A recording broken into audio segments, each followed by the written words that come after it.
오늘 마태복음 10장 46절부터 52절 말씀의 제목이 예수님의 경청입니다. 예수님의 경청. 우리 따라서 한번 해볼까요? 경청은 사람을 얻고 은혜를 얻고 구원을 얻는다.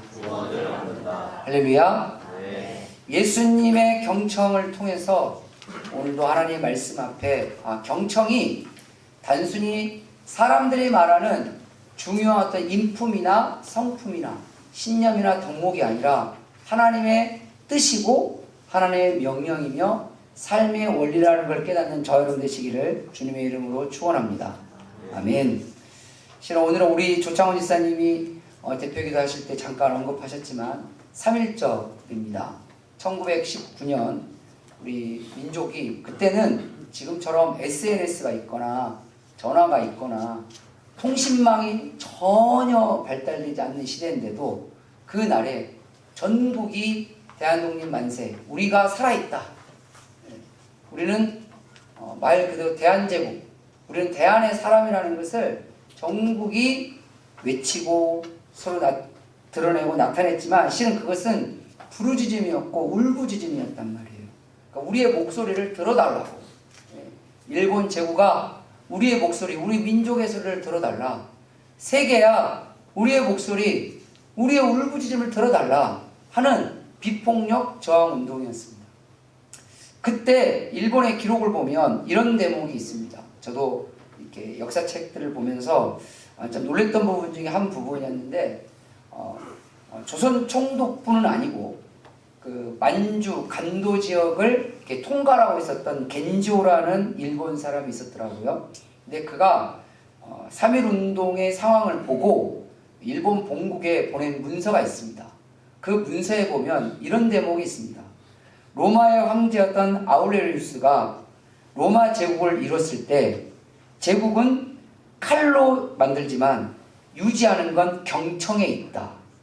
그러니 지금 조선 사람들이 외치는 이 말에 일본 정부가 경청을 한다면 이들을 우리가 잘 통치할 수 있을 것이니 참고해달라라는 문서를 보냈더라고요. 근데 그건 말 그대로 묵살됐습니다. 실은 그 이후에 일본 총독부는 우리 민족을 더 압제하고 탄압했죠. 그것이 결국은 독립운동의 들불처럼 일어나는 큰 계기가 됐다는 것은 우리가 너무나도 잘 아는 사실입니다. 근데 이걸 바꿔서 한번 생각해보면 만약에 그때 일본 정부가 우리 민족과 우리 선조들의 말에 경청을 했다면 어땠을까? 라는 생각을 좀 하게 됐어요. 저 개인적으로. 그랬다면 로마의 위대한 황제라고 불리는 아울레스의 말처럼 로마라는 작은 나라가 대제국을 이루고 그 대제국을 이루고 유지할 수 있는 가장 힘이 경청에 있었다라는 통치자의 말이 그대로 적용이 됐다면 아마도 독립운동은 크게 일어나지 않았을 수도 있지 않았을까.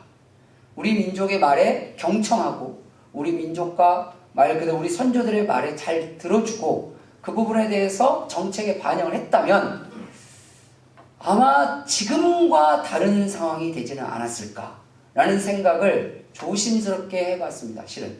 왜냐하면 로마라는 제국이 오랫동안 유지했을 수 있는 가장 결정적인 이유는 타 민족이라고 해서 로마가 함부로 탄압하거나 함부로 그들을 압제하지는 않았습니다. 우리가 성경을 보면 그게 명확하게 더 잘 알 수 있습니다. 예수님께서 이 땅에 오셨을 때 그때 당시 때 유대는 로마의 통치 아래 있었습니다. 그런데 유대에 주둔하고 있었던 군대는 1000명 미만 안 됐습니다. 이 말이 뭡니까? 1000명 미만의 로마 군대를 가지고 그 큰 유대를 다스리고 있었다는 얘기예요. 당시의 로마 총독이 우리가 잘 아는 빌라도였고 그 이후에도 벨릭스부터 시작해서 총독이 계속 바뀌어가고 있었음에도 불구하고 사도행전에 보면 로마 총독이 2번이 바뀐 걸로 나오고 또 누가복음에 보면 또 다른 총독이 등장한 걸 보면 성경에만 등장하는 로마 총독만 자그마치 4명이 넘습니다. 그렇게 총독들이 바뀐데도 불구하고 로마 군대는 여전히 1000명 남짓 안 되는 그 군대만 유대에 주둔하고 있었음에도 불구하고 여전히 로마 제국의 통치 아래 있었어요. 가장 큰 이유가 뭐였을까요? 그게 바로 경청에 있었다는 거예요.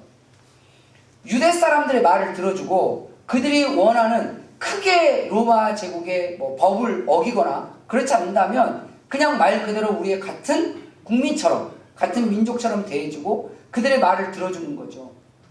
지금도 우리나라는 국회라든지 아니면 청와대라든지 말 그대로 거기에 신문고처럼 글을 올릴 수 있는 난이 있습니다. 그래서 몇만 명이 넘으면 이것이 청원이 되기도 하고 때로는 법에 반영이 되기도 하고 이렇게 됩니다.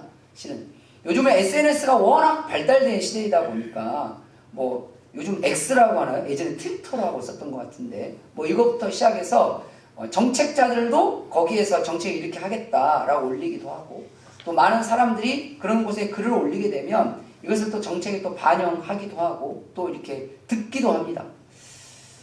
권력이라는 것은 어떻게 보면 힘으로 얻을 수 있을지는 모르겠지만 그 권력이 많은 사람들의 마음에 들어가게 하고 그리고 그 권력이 권세가 되고 권세가 말 그대로 권위가 되고 권위가 모든 사람을 살릴 수 있는 평등함으로 가는 길은 경청에 있다는 거예요. 듣는 거예요.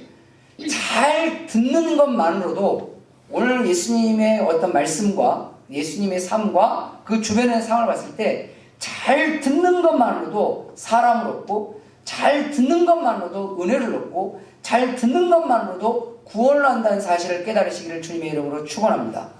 오늘 성경에 보면 예수님께서 여리고에서 사역을 마치시고 여리고 문을 나가시는 장면에서도 시작됩니다. 여리고는 당시 유대 사회에서 경제로 가장 부강한 곳이었습니다. 우리나라는 경제와 정치와 모든 중심이 서울에 다 집약이 돼 있어요, 실은. 하지만 당시의 유대 사회 같은 경우는 정치와 종교는 예루살렘에 집중되어 있었고 경제는 여리고에 집중이 되어 있었습니다. 미국을 보면 조금 더 이해하기가 조금 빠를 수 있을 것 같아요. 미국은 정치의 중심지가 워싱턴이잖아요. 워싱턴은 잘 모릅니다, 실은. 왜냐하면 미국 그러면 가장 유명하고 사람들이 이름만 되면 알만한 도시가 뉴욕이잖아요, 뉴욕. 거기가 경제의 중심지이기 때문에 그렇습니다. 그러니까 그런 큰 나라들 보면 경제의 중심지가 따로 있고 군사 중심지가 따로 있고 정치 중심지가 따로 있고 좀 나눠져 있는 경향성들이 좀 있어요. 근데 유대 사회도 당시에는 그렇게 돼 있었습니다. 즉 우리가 성경에 보면 예수님을 만났던 사람들 중에 삭개오라는 세리장이 나옵니다. 삭개오가 세리장인데 성경에서 등장하기는 하지만 그가 유대 사회에서 굉장히 어떻게 보면 집중되는 위치에 있었을 수밖에 없었던 게 뭐냐면 경제 중심지가 여리고인데 여리고의 세리장이었습니다. 이 말이 뭐예요? 가장 돈이 많이 나오는 지역의 세금의 대장이었어요. 그러면 관심의 집중이 안 될래야 안 될 수가 없었겠죠, 실은. 그 정도로 여리고라는 위치는 유대 사회에서 굉장히 중요한 위치에 있었습니다. 예수님은 여리고에서 사역을 하시고 예수님의 사역의 가장 큰 특징은 두 가지입니다.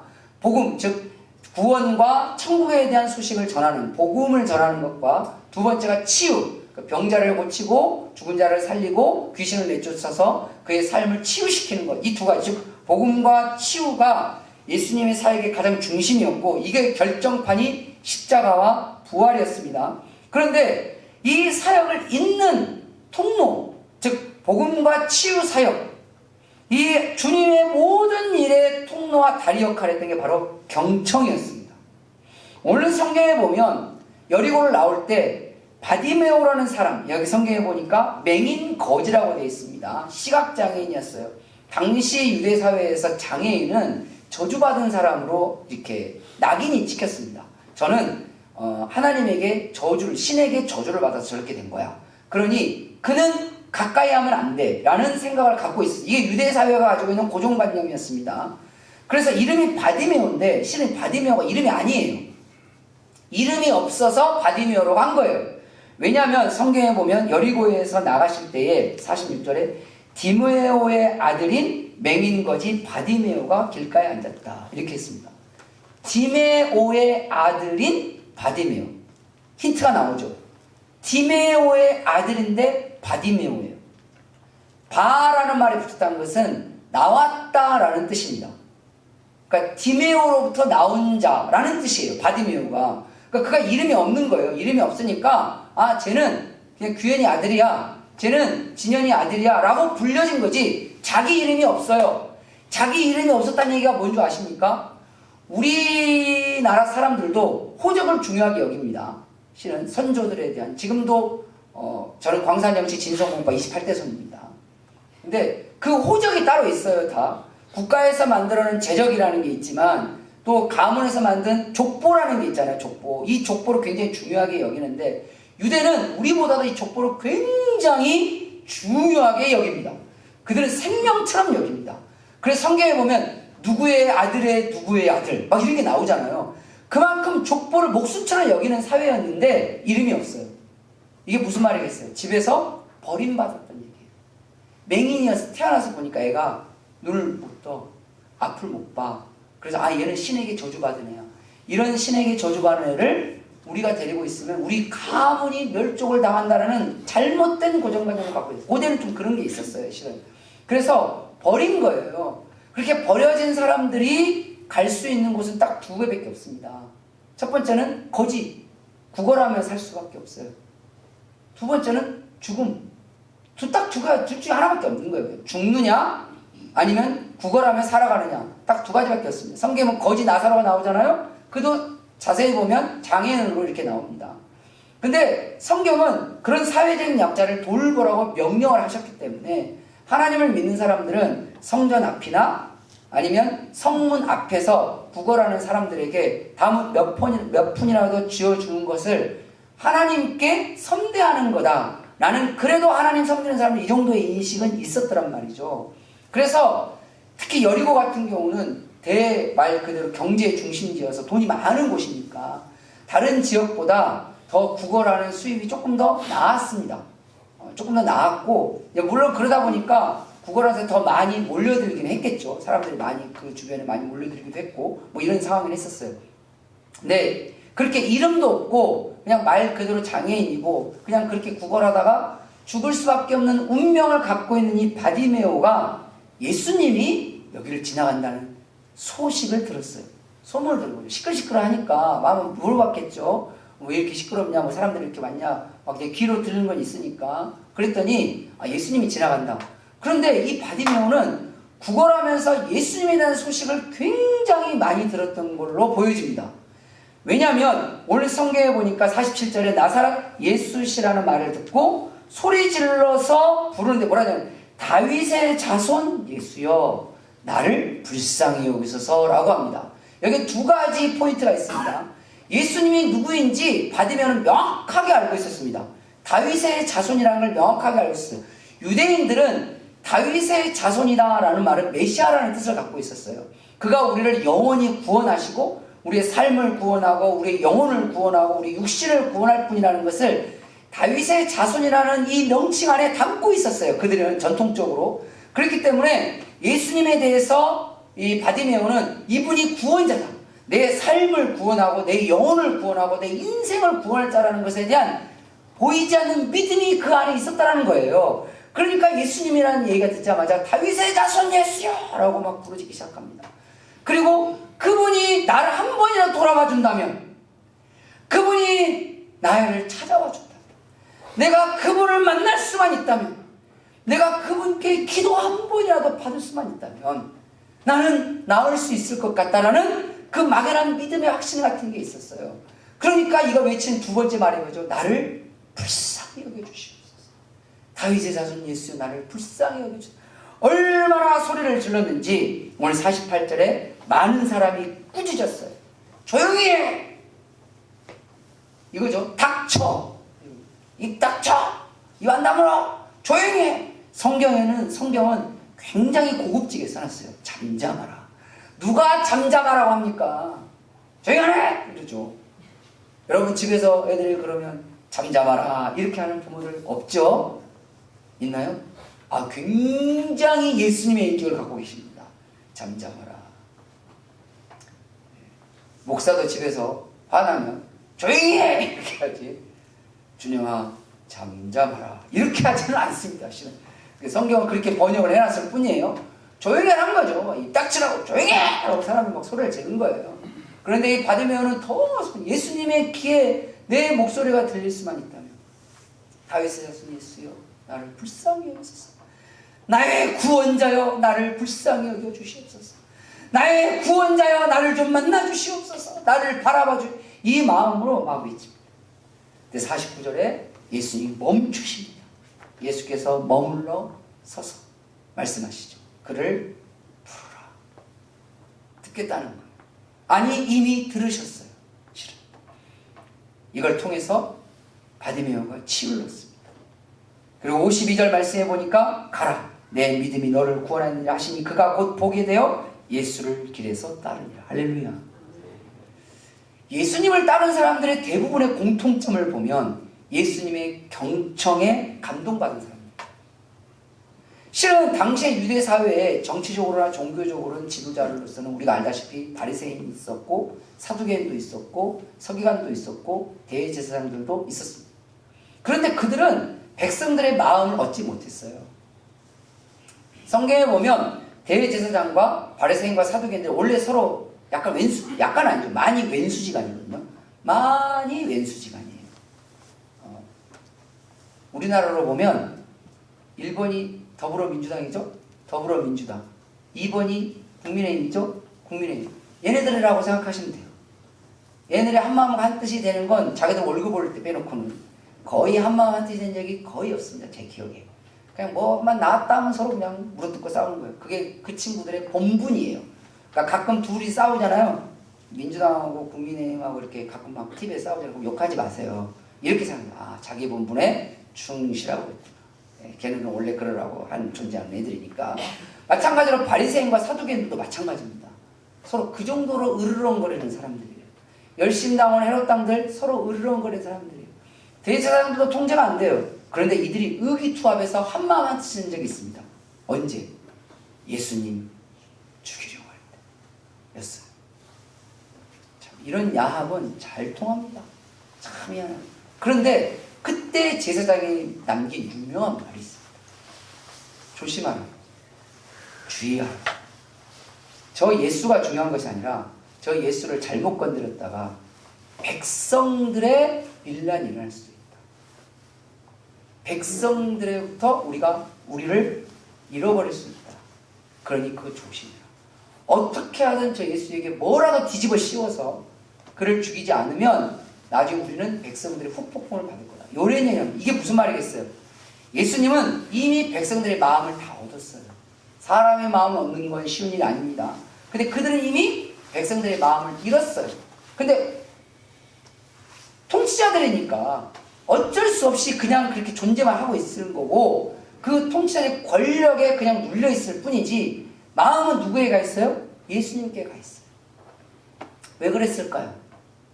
예수님이 치유하셔서 어떤 분이 그런 말씀하신 분이 있었어요. 아, 죽은 자를 살리고 병자를 고치고 그러는데 아쉬워라도 예수님 찾아가야지 이렇게 말씀하신 분들이 있어요. 근데 여러분이라면 과연 그렇게 할까요? 예전에 오래됐어요. 굉장히 오래됐는데 그 기도원 신유 집회를 자주 여는 기도원이 있었어요.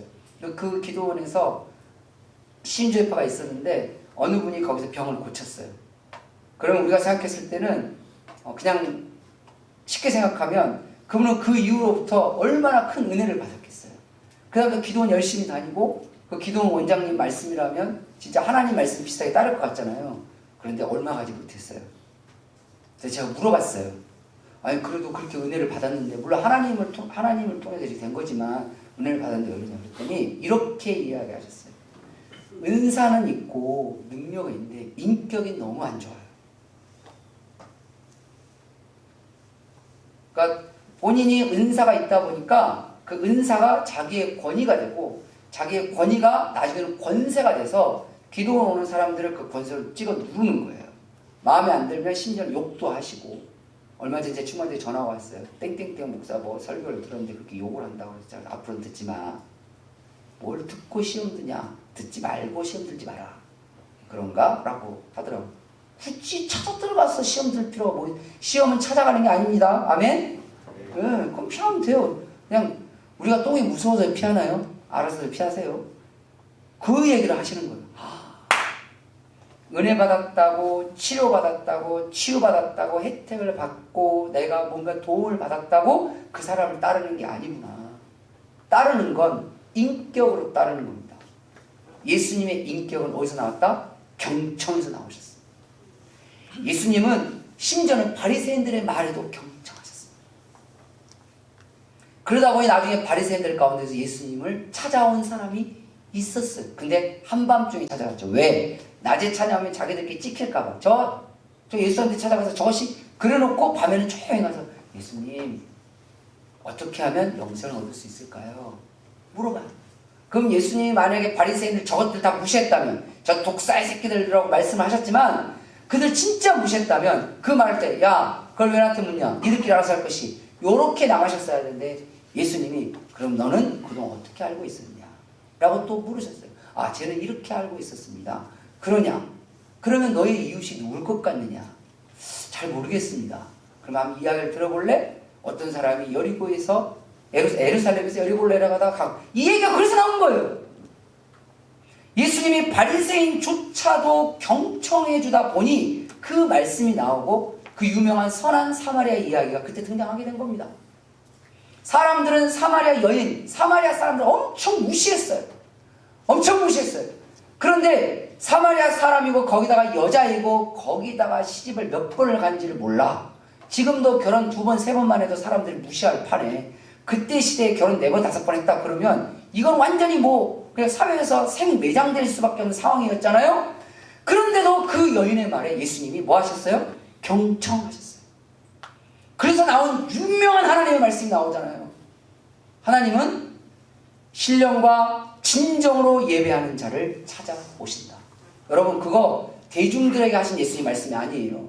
제자들에게 예수님 하신 말씀이 아니에요. 그 사마리아 여인에게만 그 얘기를 하신 거고, 그 얘기를 했다는 사실을 나중에 요한이 알게 돼서 하나님의 말씀에 기록해 놓은 겁니다. 그 한 사람 누군가를 경청하다 보니 그가 감동을 얻고 또 거기서 복음이 가고, 그럼 또 나가서 마을에 들어가서 예수님을 만났다라고 하고 그들도 예수님을 따르는 이런 선순환이 이루어졌던 것은 예수님의 결정적인 인격 경청이었다라는 겁니다. 경청은 우리에게 사람을 얻게 합니다. 경청은 우리에게 은혜를 얻게 합니다. 경청은 우리에게 구원 얻게 한다는 사실을 기억하시길 바랍니다. 할렐루야. 그렇다면 예수님의 경청은 어떤 것이었을까요? 첫 번째로 관심과 집중으로 경청하는 겁니다. 예수님의 경청은 관심으로 시작했어요. 47절 말씀에 이 예수님은 소리를 질렀단 말이에요. 사람들이 막 조용히 하라고, 이 닥치라고, 잠잠하라고 막 48절에 그랬어요. 더욱 크게 했어요. 막 사람들이 막 뭐라고 한 거예요. 사람들이 무시하는 거죠. 저런 막, 여러분 누군가의 무시 당해보셨어요?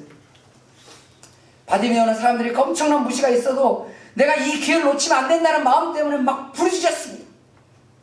49절에 예수님이 머물러 쓰셔서 그를 부르라. 예수님의 관심은 그에게 갔어요. 사람들은 그 사람에 관심이 없었어요. 바디메오에게 관심이 없었어요. 기적을 베풀어 주실 예수님께만 관심이 있었어요. 예수님은 그 바디메오에게 관심이 있었어요. 그리고 그에게 집중하셨습니다. 데려오라고. 들어보자고. 데려오라고. 예수님의 경청은 사람의 마음에 관심을 갖고 집중해 주십니다. 예수님의 경청은 사람의 말에 관심을 갖고 집중해 줍니다. 예수님의 경청은 그 사람의 삶에 기쁜 삶이든 아픈 삶이든 그 사람의 삶에 관심을 갖고 집중해서 그의 삶과 그의 마음과 그의 말을 들여다봐 주시고 그걸 들어주셨어요. 이게 예수님의 경청이었어요. 여러분, 여러분들 가족에게, 사랑하는 사람들에게, 주변의 직장 동료들에게 예수님의 경청을 한번 보여줘 보십시오. 관심을 가져주세요. 그 사람의 마음에 왜 저런 말을 할까? 말 이전에 뭐에 관심을 가지라고요? 마음에 관심을 갖고 마음에 왜 저런 행동을 했을까? 다 이유가 있었을 거예요. 그냥은 아닐 거란 말이죠. 여러분도 뭔가 행동을 할 때, 무슨 말을 할 때 이유가 있잖아요. 그래서 사람들이 그걸 오해를 하고 이상한 말을 하면 뭐라고 하죠? 내 마음을 뭐 해줘? 몰라줘. 말만 들을 줄 알고 행동만 볼 줄 알지 마음을 들여다볼 줄을 모르니까. 근데 사람의 마음을 들여다보는 게 쉬운 일은 아닌 걸 압니다. 하지만 관심을 가질 수 있잖아요. 그 사람이 어떤 마음이었을런지, 그 행동과 그 말을 할 때, 그런 태도를 보일 때 어떤 마음이었을런지, 그런 말을 할 때 그 사람이 그런 아픔을 겪을 때 어떤 마음이었을런지, 그 사람이 그렇게 기분 좋을 때 어떤 마음이었을런지, 내 아들이 대학에 합격했어요. 얼마나 기쁜 마음이 들겠어요. 거기다 대놓고 야 대학 가봐라, 나 취직이나 되나. 그 말을 왜? 그게 경청이에요? 고춧가루 뿌리는 거지. 그렇고 예수님 믿는 사람이래. 믿기는 믿는데 이상하게 믿는 거죠. 예수님은 조용히 그 마음을 들여다봐주고 그 마음에 집중하셨어요. 그 사람의 말에도, 그 사람의 아픔에도, 그 사람의 기쁨에도 예수님은 조용히 들여다봐주고 그리고 경청하셨어요. 거기에는 관심과 집중으로 시작됐습니다. 두 번째로 예수님의 경청은 공감과 필요에 경청하셨습니다. 예수님의 경청은 그 사람의 마음과 말, 그리고 기쁨과 아픔의 삶에 공감해줬어요. 공감. 그렇구나. 우리 옆에 분들이 이렇게 해주세요. 그렇구나. 시작.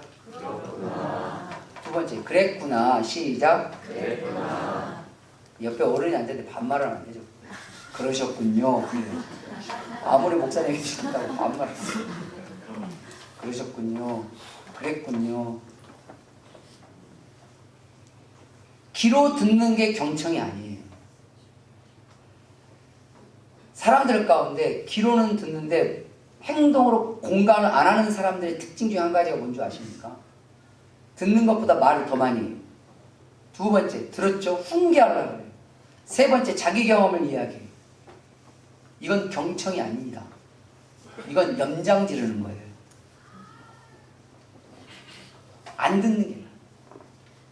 최근에 제가 무슨 자기계발서를 봤거든요. 근데 거기에 보면 내가 무슨 말을 할 때 우선 이제 자기 말을 많이 하거나 훈계를 하거나 자기 경험으로 여러 가지 이야기를 늘어놓으면 다시는 그 사람에게 말을 하지 마라 라는 문구가 있더라고요. 내가 한마디 했을 때 그 사람이 짧은 말로 공감해주면 그 사람에게 말을 하세요.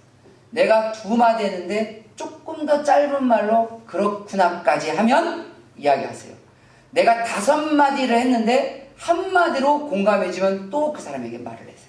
내가 10마디를 했는데 2마디로 공감해주고 위로하면 앞으로는 그 사람을 절대 잃으면 안 됩니다. 아멘? 예수님은 그들이 물어볼 때 많은 말로 복음을 전했지 특별히 묻지 않으면 그렇구나 라는 뭔지 아셨어요.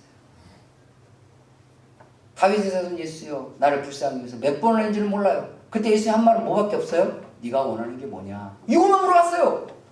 그게 공감이고 그게 필요에 경청하는 거였어요. 여러분 생각해보세요. 힘들어 죽겠어요? 나는 아파요. 이것도 필요해서 그래요. 근데 거기다 대놓고 그렇구나 좋습니다. 거기다 뭐가 필요한데 말 한마디가 공감과 필요 한꺼번에 다 날려버리는 거예요. 우리는 살아가면서 가끔은 내가 경험했던 것이 말로는 진리가 아니라고 하는데 자기 행동으로는 진리로 생각하는 사람이 있어요. 다 다릅니다. 똑같은 일을 겪어도 대안이 다 달라요. 왜요? 서로 가는 삶의 자리가 달라요. 제가 서울에서 부목사로 있을 때 그때 거기는 분당 죽전 가운데 있는 지역이었어요. 제가 사역하던 지역이. 그러니까 부자들이 많이 살았어요. 근데 그 가운데 속에서도 이제 임대에 사시는 분들이 계셨어요. 국가에서 정책적으로 신도시를 만들면 거기에 꼭 임대 아파트 몇 % 지키끔 이렇게 돼 있었기 때문에. 근데 이 아이들이 좀 무시를 당해요. 좀 이해가 안 됐지만 어쨌든 무시를 당해요. 근데 교회에 오면 보이지 않는 그게 있어요. 참 그게 속이 좀 상했어요. 실은 속이 상했는데 구역 모임 하다 보면 그게 표출이 됩니다. 남전도 여전도 모임을 하다 보면 그게 나옵니다. 아동부 애들 여름 성냥학교를 하거나 그런 애들이 모여서 여러 가지 하잖아요. 우리 교회 같은 경우는 얼마 전에 청소년부 MT를 했잖아요. 그럼 같이 자다 보면 여러 가지 이야기를 합니다. 뭐 이렇게 사람들이 모이다 보면 예배만 드리고 집에 가면 그런 일이 없는데 예배만 드리고 집에 가라는 게 주님의 법은 아니니까 모임을 많이 하고 하나님의 모임을 늘리라는 게 주님의 뜻이니까 근데 이야기를 하다 보면 그게 나와요. 뭐가 나오냐면 요즘 우리 애가 이랬어 라고 고민을 이야기하면 뭐 하라고요? 그랬구나. 역시 우리 집사님 오늘 기도하시더니 적용을 잘합니다. 그랬구나. 그 다음에 뭐라고요? 그랬었구나. 제발 딴소리 하지만 그것만 해도 50점 먹고 들어갑니다. 근데 거기다 대놓고 애들은 다 그래. 그런 욕까지도 괜찮아요. 우리 애들 키울 때 왜 자기 얘기를 해 거기다 대놓고. 그것 때문에 상처받으신 분이 제가 부목사니까 제 교구에 있었거든요. 마음에 이렇게 들어왔어요. 그러니까 뭐라고 하냐면 목사님 제가 그것 때문에 시험 들 일이 전혀 없어야 되는데 그게 아무것도 아닌데 이상하게 가시에 박혔어요.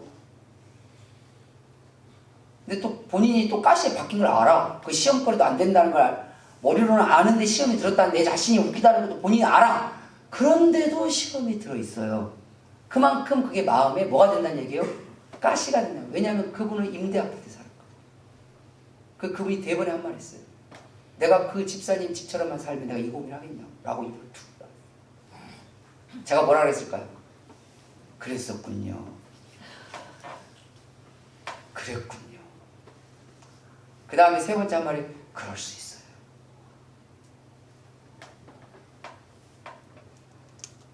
더 이상 조언해 줄 것도 없어요. 왜요? 다 알아요. 다 알아요. 내 말을 들어주고 싶은 사람이 필요했던 거예요.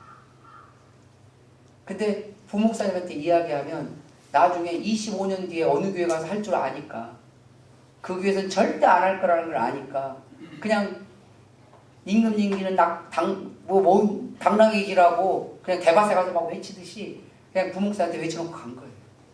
그리고 25년 지나서 제가 여기서 이야기를 한 거예요. 이 얘기를. 25년이 됐는데도 이 말씀을 하는데 제 머리에 남아있었다는 얘기는 그게 뭘 시사하겠습니까? 그만큼 우리도 모르는 사이에 조언이랍시고 가장 기본적인 예수님의 경청을 잃어버린 겁니다. 여러분, 우리가 조언한다고 사람이 바뀌는 게 아니에요. 그 사람은 내 인생과 달라요. 그의 삶은 여러분이 살았던 삶과 너무 달라요. 제가 오늘 청소년마다 깜짝 놀란 것 중에 하나 있었어요. 역시 애들하고 나는 너무 세대 차이가 크다. 다시 한번 철감했습니다.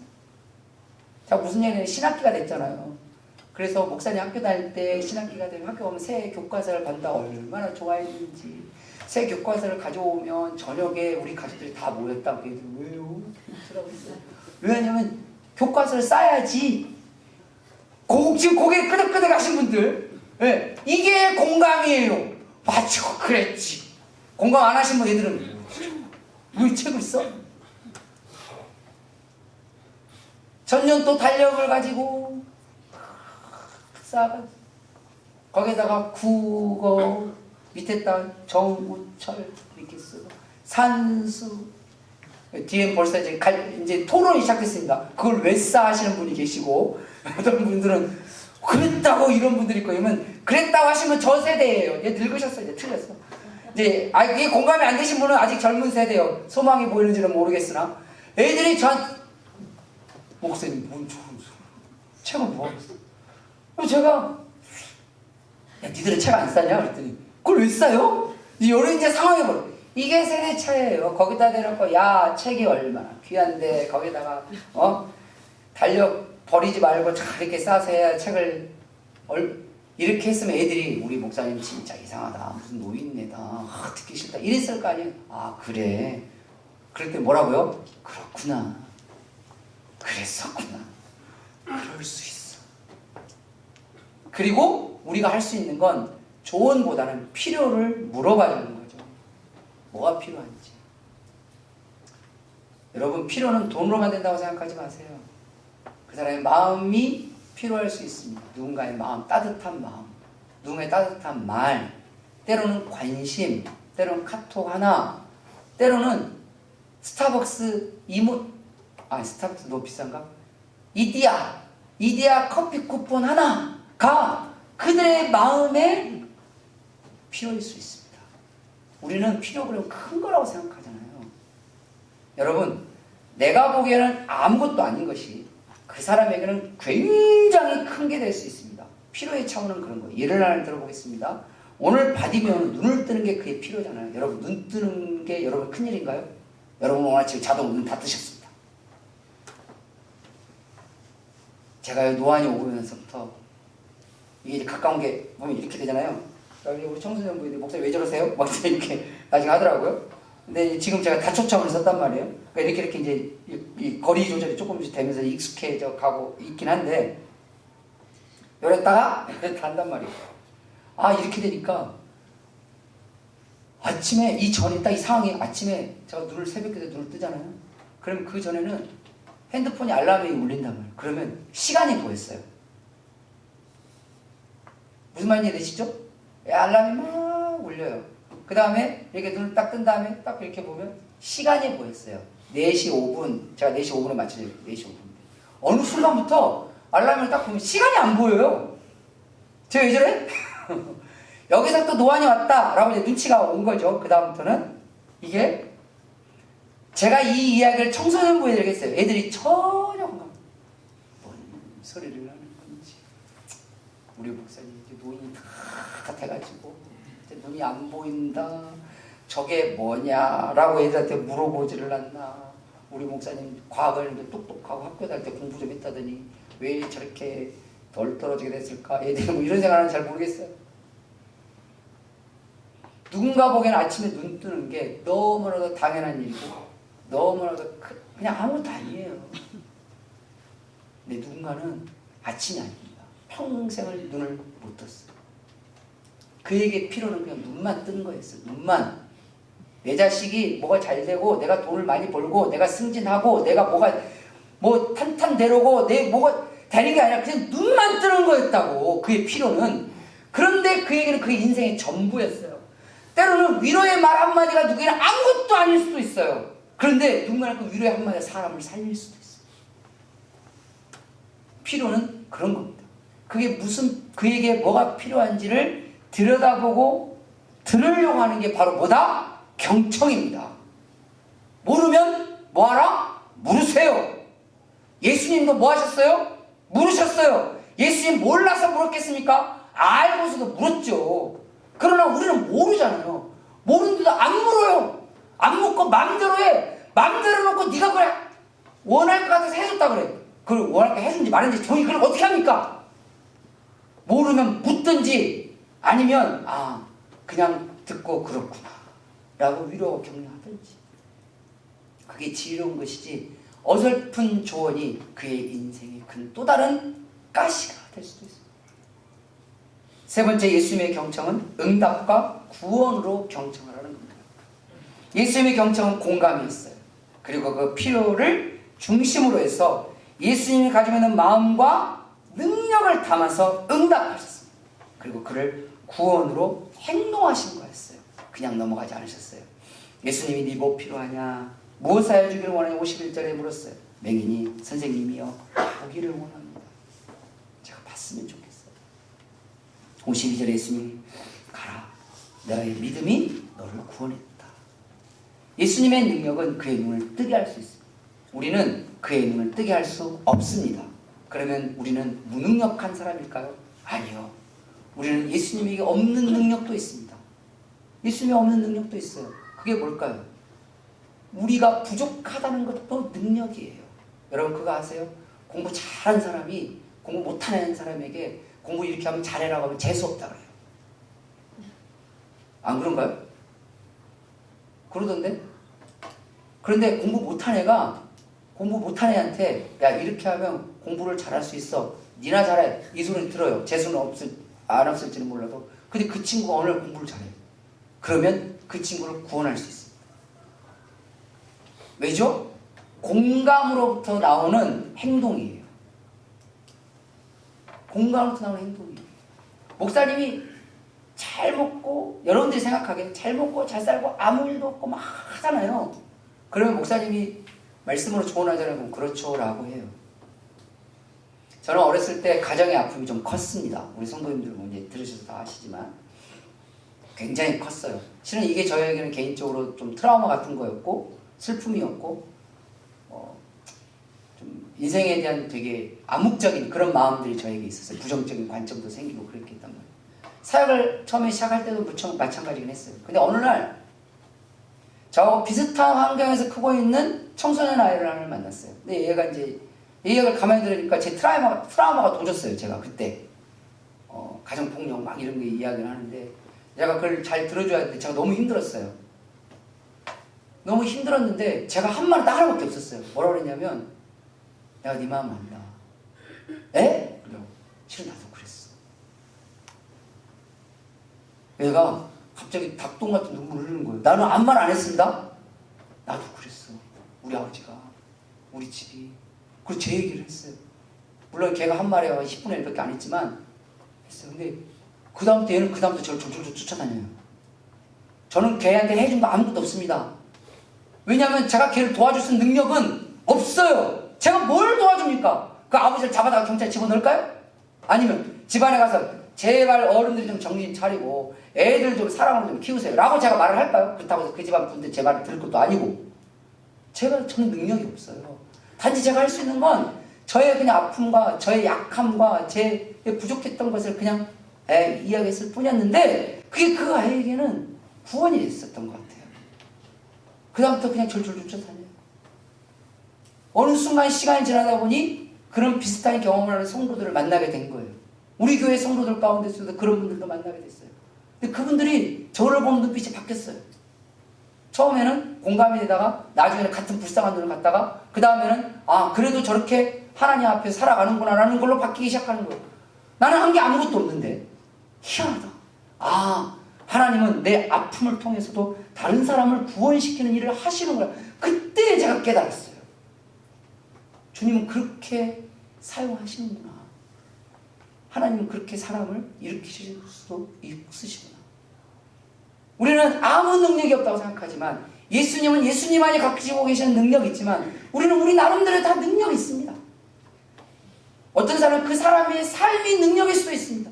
누군가는 경험이 능력일 수도 있고 누군가는 따뜻한 마음이 될 수도 있고 누군가는 가만히 들어주는 제 주변에 극단적으로 내성적인 목사님이 계세요. 이분 상담이 안 되세요. 뭔 말을 해야 될지 모르겠대요. 누가 상담하러 찾아가면 제일 무섭대요. 저한테. 이따가 저에게 누가 상담하자고 그랬는데 그분은 상담하자고 이야기를 하면 벌써부터 며칠 전부터 덜덜덜 하시는 분이에요. 근데 이분 웃긴 게 뭔지 아세요? 교인들이 상담을 잘하세요. 왜? 그냥 내성적이고 말을 안 해. 듣고만 있어. 그럼 이 목사님 마지막에 한 말이 있어요. 저한테. 내가 했을 말은 내가 도와줄 수 있는 건 거의 없는데 기도 많이 해드릴게요. 그럼 교인들이 감사하다고 간대요. 그게 왜 감사한지 자기는 모르겠대. 지금까지도. 주님이 그렇게 쓰십니다. 제가 위로를 해드렸어요. 제가 결혼하게 된 결정적인 이유가 그 말 때문이었어요. 저희 아내를 처음 만난 날 저희 아내가 저에게 본인의 아픔을 이야기했어요. 자기는 왜 그때 그 말을 몇 번 오다 가다가 만난 사람이지 이야기를 처음 한 사람한테 그 얘기는 자기는 모르겠다고. 근데 제가 가만히 들었는데 마음이 아프더라고. 근데 제가 도와줄 수 있는 아무것도 없잖아요. 제가 해준 말은 딱 하나밖에 없어요. 제가 도와드릴 건 아무것도 없는데 마음이 아프면 자매님 제가 기도해 드릴게요. 그랬어요. 그러고 여기까지 왔어요. 경청은 총각도 살립니다. 주님은 응답과 구원으로 경청하셨어요. 마지막 네 번째로 주님의 경청은 말씀과 기도로 경청하라는 겁니다. 우리 주님은 끊임없이 하나님 아버지의 말씀에 경청하셨습니다. 한 번도 본인이 원하는 대로 사역하거나 본인들이 하고 싶은 대로 하지 않았습니다. 예수님의 겟세마네 기도처럼 우리가 전번에 들으셨죠? 내 뜻이 아니라 아버지께서 원하시는 대로. 하나님 아들로 이 땅에 오신 우리 주 예수 그리스도 성자 하나님이셨지만 하나님의 아들로 인간 오셨던 그분은 하나님 아버지의 모든 말씀에 경청하시고 그 경청하는 대로 살아가셨어요. 그러기 위해서 그분은 늘 기도하셨습니다. 그거 아십니까? 예수는 매일 미명에, 즉 해가 뜨기 직전에 미명에 늘 하나님 아버지 앞에 기도하셨습니다. 늘 습관으로. 왜죠? 많은 말을 하려고? 아니요. 들으려고. 기도는 많은 말을 하는 기도도 필요합니다. 간구와 그런 경우도 이것 좀 우리 말하는 자식놈 좀 어떻게 좀 해주시옵소서. 이건 부르짖어야 돼요. 오늘 성경에 나오는 이 바디메오처럼 나 좀 살려달라고, 나 좀 부르짖어. 이건 많은 말이 필요합니다. 그러나 때로는 주님의 말에 가만히 듣는 경청의 기도도 필요합니다. 그래서 예전에 기도 제가 가르칠 때 그런 말 했잖아요. 기도를 했으면 최소한 5분 정도는 들어라. 주여 하면서 가만히 들어라. 하나님의 말씀이 나에게 오는지를 들어라. 그러면 성령께서, 내 안에 계신 성령님께서 기록된 하나님의 말씀으로 때로는 우리에게 깨닫게 하시고 기억나게 하실 것이고, 어쨌든 마음의 감동으로 함께 하실 것이고, 여러 가지 방법을 통해서 우리 함께 하실 거지만, 주님의 아무런 말씀이 없다고 해도 주님이 들으셨다는 그 마음을 우리에게 느끼게 하실 겁니다. 때로는요, 많은 말의 기도도 중요하지만 때로는 주님을 찾는 조용한 경청의 기도가 큰 힘이 될 때도 있습니다. 예수님은 늘 하나님 아버지의 말씀에 경청하셨어요. 믿음은 어디서 난다? 들음에서 난다. 뭘 들음으로? 예수 그리스도의 말씀을 들음에서 난다. 구약 성경에 보면 하나님께서 하나님의 백성들에게 가장 많이 강조하셨던 말씀이 뭔지 아십니까? 청종하라입니다. 청종이 뭐죠? 경청입니다. 하나님의 말씀을 경청하는 걸 성경에서 청종이라고 썼을 뿐이에요. 내 백성이 내 말에 청종하지 아니함으로 라는 말씀을 썼어요. 내 종이 내 말에 청종함으로, 경청하지 아니함으로, 누군가는 경청함으로 이렇게 됐다라는 표현을 썼어요. 예수님은 늘 하나님 아버지 말씀에 경청하셨고 기도를 통해서 하나님 뜻에 경청하셨어요. 우리가 진짜 예수님을 믿고 예수님을 따르는 사람이라면 우리 또한 하나님의 말씀에 경청하셔야 돼요. 할렐루야. 잘 들으셔야 돼요. 제발 하나님 말씀 들을 때 주무시지 마세요. 이제 우리 교인들 다 눈치를 챘어. 목사님 가끔 이상하게 웃긴 얘기도 하고 어린 적 얘기도 하고 저기 어디 그냥 고리짝을 끌고 와서 이야기할 때 누가 주무시고 계신가 보구나. 전부 다 정신 똑바로 차리고 있으면 재밌는 얘기 하나도 안 하는구나. 그래서 가끔 누가 한 번씩 자줬으면 좋겠다 라고 이제 신방할 때 그 얘기를 하셔서 제가 이걸 맞다고 해야 되는지 아니라 그렇다고 누굴 재울 수도 없고 안 재울 수도 없고 이 얘기를 했으면 지금 주무시고 계신 겁니다. 하나님 말씀 경청하십시오. 예수님처럼 관심과 집중을 가지고 하나님 말씀에 경청하십시오. 예수님처럼 하나님의 말씀에 공감하면서 하나님이 나에게 뭘 필요로 하신지, 내가 하나님께 뭘 필요로 한지 그 마음을 가지고 하나님 말씀에 경청해 보십시오. 그리고 기도의 자리로 나아가서 하나님 저에게 말씀해 주시옵소서. 제가 어떻게 살아야 할까요? 제가 제 아내에게, 내 아이들에게, 그리고 우리 부모님에게, 그리고 직장 동료들에게, 내 같이 있는 친구들에게 어떻게 해야 할까요? 하나님 저에게 이런 일이 있습니다. 하나님 어떻게 해야 할까요? 말씀해 주세요. 제가 무지해서 잘 모르는데 하나님 깨닫게 해주세요. 주님 앞에 들으려 하는 자, 주님께서 반드시 깨닫게 하시고 알게 할 줄 믿습니다. 예수님의 경청은 그래서 한마디로 딱 정리하면 하나님 아버지와 사람을 향한 사랑이었고 정성이었습니다. 진짜 사랑하는 사람은 경청. 제 주변에 목소리가 아주 작은 사람이 있어요. 진짜 온 신경을 그냥 집중을 해야, 지금 주무시니까 이런 거예요. 집중을 해, 일어났어요. 집중을 해야 들을 수 있는 분이 있어요. 근데 그분은 타고나셨다고 하더라고요. 목소리가 너무 작으세요. 두 명인데 한 분은 박유빈 원장님이시고, 근데 지금 목소리 조금 커졌어. 이상하게 이분은 다시 소생하시나? 또 한 분은 여전히 한결같아요. 그래서 온 신경을 건져서 들어야 돼요. 근데 자기도 알아요. 자기 목소리가 작다는 걸. 제가 늦게 그분이 나중에 뭐라고 하는지 아세요? 목소리 너무 감사하다고 하더라고요. 왜요? 그랬더니 자기 주변 사람 중에 자기 말을 이렇게 집중해서 들은 사람이 몇 명 없대요. 왜냐하면 목소리가 작으니까 듣다가 지친대요. 그리고 나중에는 잘 안 들어주려고 한대요. 자기가 무슨 말을 하려고 그러면 알았습니다. 가만히 있어요. 근데 그래도 목사님, 제가 그래서 명세 목사한테 중간에 갈 수는 없잖아요. 들어야죠. 사랑 안 하면 못 듣습니다. 진짜 예수님이 경청하신 이유는 그를 사랑했기 때문에 그 경청이 나온 거예요. 예수님이 정성을 기울이니까. 여러분 오늘 말씀 듣다 보면 목사님 예수님처럼 그렇게 어떻게 경청합니까? 자기 숨은 새끼 말도 안 듣는데 어떻게 관심을 하고 집중을 하고 공감을 하고 필요를 하고 어떻게 응답하고 구원해가면서 그 놈의 새끼들 말 들어줄 수 있겠냐고. 사랑하세요. 정성을 기울이면 경청할 수 있습니다. 그러면 사람을 얻고 그 다음에 은혜를 얻고 마지막에 뭘 얻는다고요? 구원을 얻습니다. 예수님의 경청이 결국은 복음이 그들에게 들어가는 통로가 됐고 예수님의 경청이 예수님의 치유가 그들에게 나타나는 통로가 됐고 예수님의 경청이 그들이 예수를 믿는 통로가 됐다는 사실을 기억하셔서 예수님을 닮아가는 진짜 그리스도인으로서 예수님처럼 하나님께 경청하시고 사람들에게도 경청하는 그런 하나님의 사람이 되시길 그래서 사랑과 복음이 살고 치유와 회복이 나타나는 주의 백성들이 되시기를 주님의 이름으로 축원합니다. 기도하겠습니다.